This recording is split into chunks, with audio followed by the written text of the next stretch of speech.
नमस्कार मित्रों, मैं डॉक्टर आनंद जयंत काले, कंसल्टेंट प्लास्टिक सर्जन और director lake city hospital Bhopal, इस नए वीडियो के साथ फिर से उपस्थित हूँ।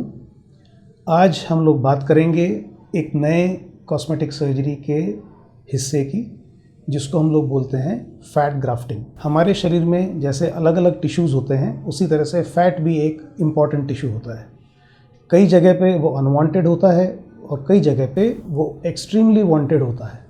जिस जगह पे वो अनवांटेड होता है उसको हम लोग लाइपोसक्शन के माध्यम से या कुछ अदर सर्जिकल टेक्निक्स के माध्यम से निकालने की कोशिश करते हैं, और जहाँ पे उसकी कमी होती है उसमें हम लोग फैट सप्लीमेंटेशन सर्जरी या फैट ग्राफ्ट के माध्यम से उसको भरते हैं। इसको भरने के अलग अलग इंडिकेशंस होते हैं, अलग अलग कारण होते हैं और उनके सबके रिजल्ट्स भी अलग अलग होते हैं। कॉमन भाषा में बोला जाए तो फैट ग्राफ्ट जो है वो सर से लेके पांव तक शरीर के हर हिस्से में किया जा सकता है रिक्वायरमेंट्स के हिसाब से। फैट ग्राफ्ट 3 प्रकार का होता है: nano fat graft, micro fat graft और मैक्रो फैट ग्राफ्ट। अब आसान भाषा में इसको समझाएं तो नैनो फैट ग्राफ्ट का मतलब ये होता है कि बहुत पतला और महीन फैट, जिसका फैट ग्लोब्यूल साइज बहुत कम होता है, वो ऑलमोस्ट लिक्विड होता है और वो किसी भी जगह पे कोई वॉल्यूम को नहीं बढ़ाता।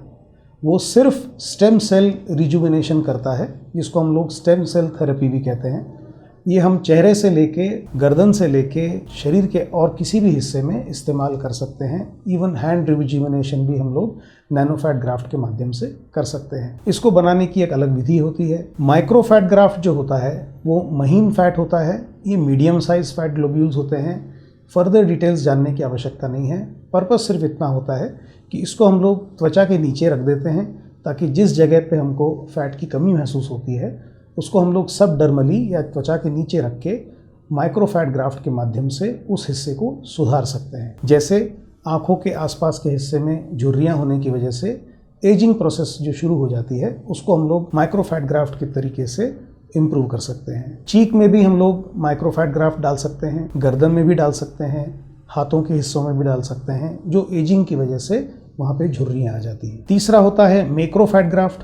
किसी किसी को चिन जो एरिया होता है वो छोटा होने की वजह से उसको हम लोग बढ़ाने की कोशिश करते हैं, जिसमें हमको मैक्रो फैट ग्राफ्ट डालना पड़ता है।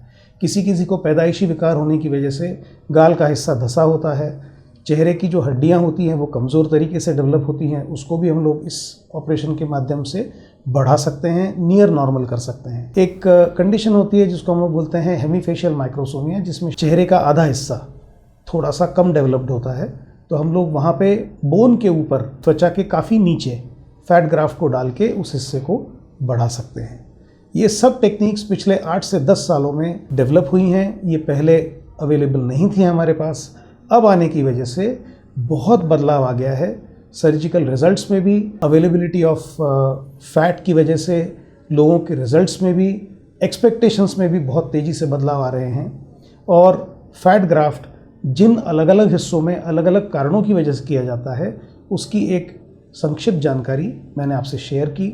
एक और इम्पॉर्टेंट एरिया जहाँ पे कई बार हम लोगों को फैट ग्राफ्ट बहुत रिवॉर्डिंग लगता है, इसको हम लोग बोलते हैं मिड लाइफ क्राइसिस या मिडिल एज क्राइसिस, जो फीमेल्स में हो जाती है, जिसको हम लोग मॉमी मेवकोवर का नाम देते हैं, जिसमें कुछ फैट एब्डोमेन में बढ़ जाता है और कुछ फैट ब्रेस्ट एरिया से कम हो जाता है। तो ऐसी स्थिति में हम लोग एब्डोमेन से फैट निकाल लेते हैं, उस फैट को प्रोसेस करते हैं, फैट ग्राफ्ट की टेक्निक के माध्यम से उसको ब्रेस्ट के अंदर डाल के ब्रेस्ट टिश्यू का जो भी प्रॉब्लम उस एज में हो जाता है उसको हम लोग सुधार देते हैं। इसको बोलते हैं ब्रेस्ट फैट ग्राफ्टिंग, जिसमें हम लोग 2 तरफा फ़ायदा लेते हैं। एब्डोमेन से फैट कम हो जाता है और ब्रेस्ट में फैट बढ़ जाता है। फैट के 2 फ़ायदे होते हैं। पहला फ़ायदा ये होता है कि जो वॉल्यूम कम हो चुका है वो बढ़ा देता है।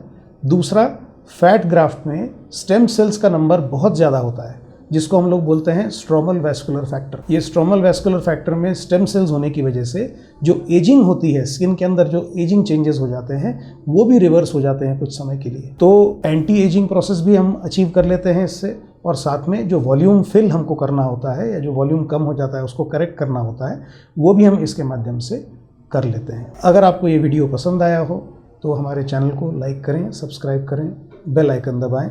अगर हमको कमेंट सेक्शन में आप कुछ कम्युनिकेट करना चाहते हैं तो कमेंट सेक्शन में हमारे साथ शेयर कर सकते हैं। नमस्कार।